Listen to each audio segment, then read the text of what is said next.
दोस्तों, क्या आपने कभी सोचा है कि एक बढ़िया आपदा यानी डिजास्टर फिल्म की शुरुआत किसी तो नहीं आ गया। इंसानों का यही स्वार्थ और मतलबी पर हमें फिल्म की शुरुआत में ही दिखा देता है। जैसे ही ड्राइवर गाड़ी लेकर वहां से निकलता है, कैमरा धीरे से दाईं ओर मुड़ता है। वो मरे हुए हिरण का शरीर सड़क पर पड़ा है, आसपास पूरा सन्नाटा है और तभी एक ऐसा खौफनाक नजारा दिखता है जिसे देखकर रोंगटे खड़े हो जाएं। वो मरा हुआ हिरण जिसे बेजान होना चाहिए था, अचानक अपनी हड्डियों को अजीब तरह से मरोड़ते हुए दोबारा खड़ा हो जाता है। कैमरा सीधे उसकी आंखों पर जाता है जो एकदम सफेद और धुंधली हो चुकी है। उसकी ये डरावनी आंखें साफ इशारा है कि अब इंसानों का अंत नजदीक है। फिल्म की शुरुआत इस फायर ब्रिगेड की गाड़ी लाल बत्ती चमकाते हुए तेजी से निकलती है। यहाँ डायरेक्टर खिड़की के शीशे के रिफ्लेक्शन यानी परछाई में हमें दूर शहर में लगी आग दिखाता है। पूरा शहर चुपचाप जल रहा है, लेकिन ट्रेन के अंदर बैठे लोगों को इसकी भनक तक नहीं है। अब कैमरा रेलवे स्टेशन पर फोकस करता है। सब कुछ बहुत नॉर्मल लग रहा है। पैसेंजर्स आराम से ट्रेन में चढ़ रहे हैं, माहौल एकदम चिल है। लेकिन डायरेक्टर इस झूठी शांति का इस्तेमाल सिर्फ इसलिए कर रहा है ताकि आगे जब तबाही मचे तो उसका झटका जोर से लगे। ठीक उसी आग क्या खौफनाक मंजर चल रहा होगा।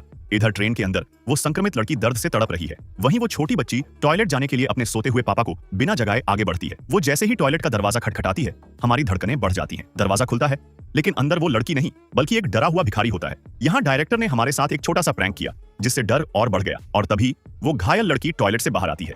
कैमरा उसका चेहरा नहीं बल्कि उसके खून से सने पैर दिखाता है जो अजीब तरह से मुड़ रहे हैं। वो अब एक इंसान नहीं बल्कि एक खतरनाक मॉन्स्टर बन चुकी है। ट्रेन का स्टाफ मदद के लिए चिल्लाता है, तभी ध्यान थोड़ी देर के लिए हीरो पर जाता है ताकि हमें थोड़ी राहत मिले। टीवी पर न्यूज चल रही है कि पूरा शहर बर्बाद हो चुका है। जब पूरा देश खत्म हो रहा है तो यह छोटी सी ट्रेन भला कैसे बचेगी। अब आता है फिल्म का सबसे बेस्ट शॉट। आगे खड़ा कर्मचारी मदद के लिए चिल्ला रहा है और उसके ठीक पीछे वो लड़की धीरे धीरे खड़ी हो रही है। हमें यानी दर्शकों को तो पता है कि पीछे खतरा है, लेकिन उस कर्मचारी को नहीं पता। इसी को कहते हैं नाती। उसकी चेतावनी पहले ही मिल जाती है, क्योंकि अच्छी फिल्में हमेशा इन छोटी छोटी बारीकियों से ही बनती हैं। स्टेशन का यह दृश्य पूरी ट्रेन टू बुसान फिल्म का सबसे निराशाजनक और डरावना सीन माना जाता है। आइए देखते हैं कि निर्देशक किस तरह क्रूर मल्टीलाइन नैरेटिव का इस्तेमाल करके इंसानों की आखिरी उम्मीद तक को चकनाचूर कर देता है। हाई स्पीड रेलवे स्टेशन जो आमतौर पर लोगों से भरा रहता है, अब पूरी तरह सुनसान पड़ा है। चारों ओर फैली खामोशी किसी को भी बेचैन कर सकती है।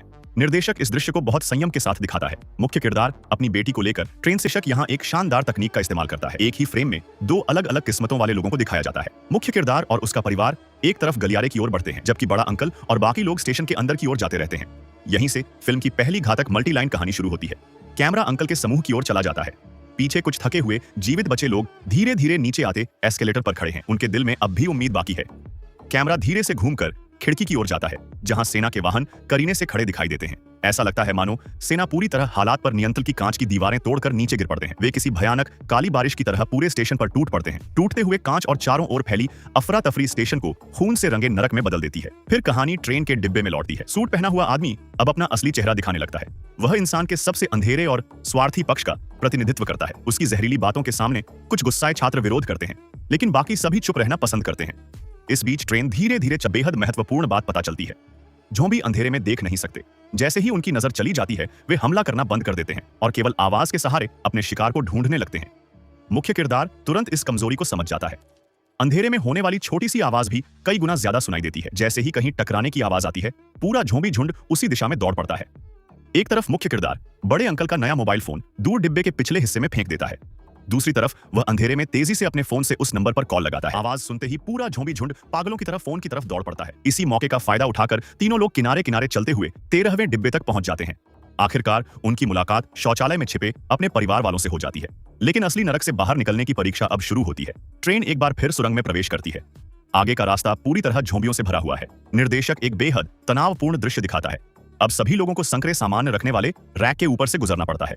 मुख्य किरदार अपने बैग का इस्तेमाल ज़ॉम्बियों का ध्यान भटकाने के लिए करता है, लेकिन इसी खतरनाक कोशिश के दौरान बेघर व्यक्ति का संतुलन बिगड़ जाता है और वह लगभग नीचे गिर पड़ता है।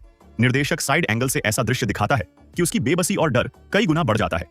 तभी हालात और भी खराब हो जाते हैं। ट्रेन अचानक सुरंग, उसकी आंखों में दुख तो है, लेकिन साथ ही अटूट दृढ़ता भी दिखाई देती है। कैमरा घूमता है और पीछे का कांच का दरवाजा आखिरकार टूट जाता है। लेकिन उसी समय सूट पहना हुआ आदमी सबसे पहले आगे बढ़कर खुद को बचाने की कोशिश करता है।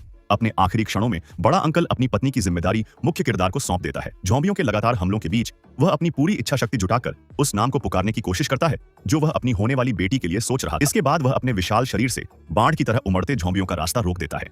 आखिरकार वह बहादुर इंसान खून और बलिदान के बीच अपनी जान दे देता है। दूसरी तरफ बाकी लोग किसी तरह डिब्बे के अंदर पहुंच और भीड़ को उनके खिलाफ भड़काने लगता है। वह झुंड मानसिकता पैदा करके बाकी यात्रियों को उनके विरोध में खड़ा कर देता है। परिणाम यह होता है कि उन लोगों को बेरहमी से अलग कर दिया जाता है, मानो वे मौत लेकर आए हों। लेकिन सामने बैठी वह बुजुर्ग महिला जिसने अभी अभी अपनी बहन को खोया है, पूरी तरह टूट चुकी है। उसकी दर्द भरी बातों से पता चलता है कि उसकी बहन हमेशा दूसरों के लिए जीती थी। वह दयालु थी, निस्वार्थ थी। यहां तक कि अगर वह ज़ॉम्बी भी बन गई हो तब भी उसके भीतर की मासूमियत कहीं ना कहीं बाकी हो। लेकिन इतनी अच्छी इंसान के साथ भी दुनिया ने आखिर क्या किया? पूरा शहर धुएं और आग की लपटों में घिर चुका है। मौत फैलाने वाला वायरस पूरी तरह नियंत्रण से बाहर हो चुका है और पूरे इलाके में फैल गया है। इसी दौरान ट्रेन जोर से झटका खाती है। आगे की रेलवे लाइन मलबे और टूटे हुए ढांचों से पूरी तरह बंद हो चुकी है। नीचे गिरे हुए डिब्बे में निर्देशक एक उदास क्लोजअप के जरिए दिखाता है कि फिल्म का सबसे स्वार्थी व्यक्ति यानी सूट पहना आदमी अब भी जिंदा है। वह चेन वुयोन के साथ शौचालय में छिपा हुआ है। अब उसके चेहरे के हाव भाव पर ध्यान दीजिए। अगर पहले उसका व्यवहार केवल आत्मरक्षा माना जा सकता था, तो अब वह ज़ॉम्बी से भी ज्यादा खतरनाक इंसान बन चुका है। उसकी आंखों में सिर्फ चालाकी और स्वार्थ दिखाई देता है। वह झूठ बोलते हुए कहता है कि बाहर सब सुरक्षित है, और चेन वुयोन को बाहर जाकर जांच करने सिर्फ रोमांच पैदा नहीं करती, वे इंसान को अपने भीतर झांकने पर मजबूर करती हैं। जीवन और मृत्यु के बीच चुनाव करना पड़े तो क्या चुना जाए? इस फिल्म ने उस सवाल का जवाब दे दिया। इंसानियत, त्याग और प्रेम ही आखिर में सबसे बड़ी ताकत साबित होते हैं।